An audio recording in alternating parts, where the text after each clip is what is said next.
I'm Narelle Todd. And I'm Essie Susan Smith. We are the self-publishing author and marketing duo that has sold over 2 million books.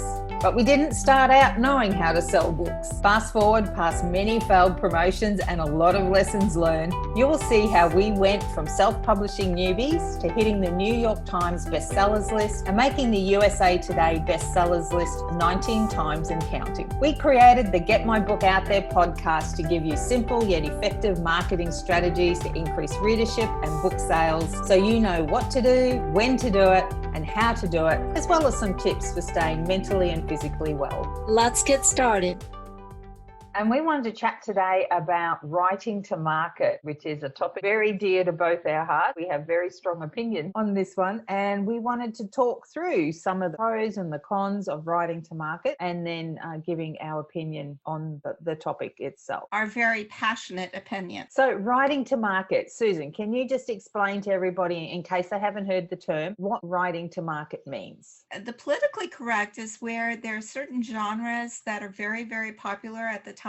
So say, for example, when the Twilight series became popular, there was a lot of vampire books out. And then suddenly everybody was writing vampire books. That would be what writing to genre is. Our writing to market is about, is finding that one niche, 50 Shades of Grey. Then everybody wanted to write a 50 Shades of Grey book. So you'll find different things that become very popular for a very short period, and everybody jumps on the bandwagon and starts writing about it. Okay, so it's a popular topic in the broader world sort of thing, and readers are wanting or asking for more of that sort of genre. Writers write to that. Okay, so now we know what we're talking about, and we've got all that cleared up. What do you think some of the pros of writing to market are? I had to really think hard for this one to figure out some pros. And, for me, what the pros could be, it could be that you end up writing on the specific current topic and discover that you really enjoy it and that you're really good at it. So it may be your self-discovery, that this is something that you never thought that you would enjoy writing, and you found out that you did, and that you're very good at it. Another pro could be something that perhaps it was a story that you had written a long time ago and you've got it stuffed in a drawer, and now you can kind of blow the dust off of it and polish it up a little bit, and you've already got a story that's suddenly come full circle. And that's what you normally do see is that it's kind of secular, that this type of genre, like horror, it's like, oh my God, all they're making is horror movies. And I don't like horror movies, but the horror movies, everybody's writing about it, so they're making all these horror movies, and I don't get to watch any good horror movies. And then I think it was in the 1980s, it was the rom-coms. So there was a lot of rom-coms coming out. So these are the kind of things that you'll see. So it may just happen to be that you had one that wrote. It was just coming out of style when you wrote it, and then something else came in and you put it back, and suddenly it's popular again, kind of like bell bottoms. Absolutely. And I guess as a pro, in some ways, that there's a ready-made market out there. So there's going to be a group of people who are going to buy. I know that there's a couple of reports by statistician type people, and Yes. They give a monthly report on genres and on which are the right ones that are really selling well in Kindle, so on the Amazon ecosystem. And I know that people follow those quite religiously. In some ways, I see it as a pro, as, for writers, it's almost a given as to, this topic is firing at the moment. There's an audience there. If you can write quick enough and get it out, that there's people who are going to buy it. So I guess in a way, it's a ready-made market for you, or ready-made buyer for you. And I would agree to that to a certain degree. But also, if you think that you can and I guess this is going on to the con part, but if you're an author and you think, that shiny new bauble is sparkling at the moment, let me quit what I'm doing, jump onto that bandwagon and start writing this topic. But the problem is that for it to be really popular, you have to have that right voice, that right writing style, and connect just right with the readers. So there's more than just writing that vampire book. You can write a vampire book when vampires are very popular, but if your vampires don't connect with the reader, then it doesn't matter. matter. And I don't think that that's what, if you don't write a good vampire or an original vampire or a unique one or a different storyline to one, then you're going to end up in the other million people that are suddenly writing the same thing are. So how are you going to stand out in all of that tsunami of vampires coming at you suddenly? Yes. So as a reader, I'm seeing all these vampire books popping up here, there, and the other. But if they're not like that one that caught my attention, then you're just going to go through that phase and you're not going to be selling books. Yeah, I think we've moved into the con part. So Definitely. let's expand on some of the cons then. I think definitely, whenever you're chasing a topic or a genre, I think that can be challenging, because after a while, if you imagine doing that a couple of years in, it's going to just be exhausting. Changing styles all the time, changing genres all the time, going from YA to, say, erotica to, something else, all over the place with your genres. And I think that can also be quite off-putting for readers who like to follow you as an author. If you go too outside things that don't seem connected, I think you will lose readers that you would have attracted as part of the process. For me, again, what I see is that you'll become known as the hit or miss author. So what happens is you finally build your base on your writing style, and then you feel like you're not selling as many as you should because you heard that, oh, over here they're writing to, market. So if I write Biker Babe, then I can jump onto this bandwagon. And then, oh, I heard that,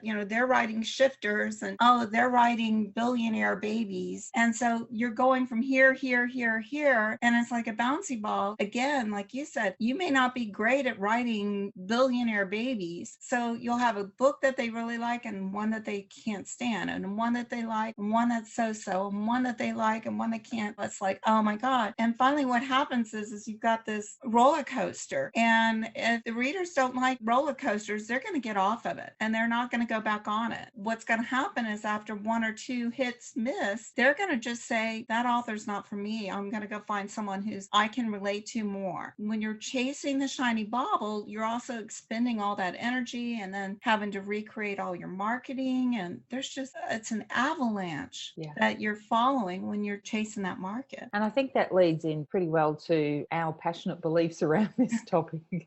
For me, setting up your author business is a series of steps that you take in order for that to happen. If you are looking at creating an author business, which you just write whatever, it doesn't matter, then I think writing to market is a good method for you. Your interest is in just writing. It's not about a love for a certain topic or a love of writing a certain way. It doesn't matter. You just want to write and you just want money coming in. And I would say, awesome, write to market is for you. If you, however, are an author who's looking to create an ongoing business, which is one which actually gives back to you as well, so you get paid, but you also enjoy what you're doing and you love what you're doing, and there's a connection to what you're writing, that then is a business which is a very different thing to create. And write to market is not the right thing for that. I see write to market as a marketing tactic, really, and it's a tactic that is going to see you jumping all over the place. And it's hard to build a relationship with readers if you're jumping all over the place, because those readers aren't going to have anything in common. Yes. And you're not going to be able to expend the energy that you need to develop that relationship with them and build your branding. Your branding is going to be chaotic. It's going to be like throwing paint at a wall. Which splatter are you going to be today? Instead of, bringing it all onto that frame, then the picture is developed within that parameter. For me, by doing that, I think you're thinking more short term, and it's not even short term success. You may have some modest success, but you're not going to have any long-term sustainable success if you're just trying to follow the right to market formula. Yes, and I think it's very important to think of your business as what's your purpose for it. So if your purpose is about creating an author business that's sustainable, then right to market will work against you actually in that way. And that's why I see it as you need to go back to what's your purpose for being an author and what do you want to achieve with that. If you think of, say, two authors both starting at the same place and they're not making the money they want to make, they're writing stories, but they're not connecting for whatever reason. So they're both at the same place. Author one starts writing to market and their sales will go up like this. But what they haven't done necessarily in the process is actually put their foundations in place for their author business. They haven't understood how to connect with people and how to market what they're writing. Because by and large, there's a market for pretty much all genres out there. There is. So author two who spends a little bit more time understanding how to market, they will find that, you know, the first one's up here with the right to market, but their sales will grow, keep growing. The first author is like, oh, back down again because they need to move on to another genre because that one's sold now. So, you know, the one they were on originally. So now they start again. So they're back to ground zero and they have to start up again. And I think that to me is the main issue around right to market. If you're looking for a author business that gives back to you, and one that you're involved in, you want to be connected in your writing, you want to be connected to readers. If that's your purpose for your business, then right to market is not necessarily it, because you miss some of the foundational pieces of actually setting up your author business. One of the things that I used to point out to my students, I would do the Jenga game, and I would tell them, okay, so if you miss X number of days of school, and I would remove the little blocks. Jenga's, for those that don't know, it's a game where you put blocks together, and then after you make this tower, you start pulling blocks out, and whoever makes it collapse loses. I used to say that each layer is a building part of your business, or for them, for their education. And so when you start removing those blocks, you start taking out necessary parts that help make it strong, and to the point where only sustains so far before it collapses around you. And so writing to market, that's what you're doing, is you're actually removing these blocks, and you are on very shaky. All you need is one little bump or earthquake, or you're one crisis away from disaster for your business. If you're not thinking of it long term, if you just want the short term, and that's, I guess, another way to think. You're doing sprint for a 26-mile marathon. And if you're constantly sprinting like that, you're going to wear yourself out. You'll never make it to the finish line. You don't have to write to market to be successful, which is like you've just said. But one of the other things that I really like is you also don't have to box yourself in if you don't want to write to market. I've written YA books, just shared with you earlier, someone who just found one of my YA books and is absolutely in love with the stories. Can't wait for the next book, and doesn't want the second book to end because she knows she's going to have to wait. The thing is that whether it's my paranormal, or whether it's my sci-fi, or my urban fantasy, or my YA books, the dystopia or the coming of age or the suspense, they all have that same flow, the same voice. And so they're all about family. They're all about friendships. They've all got that action and adventure and suspense and the humor and the love and the camaraderie. So all of that, no matter which book I've written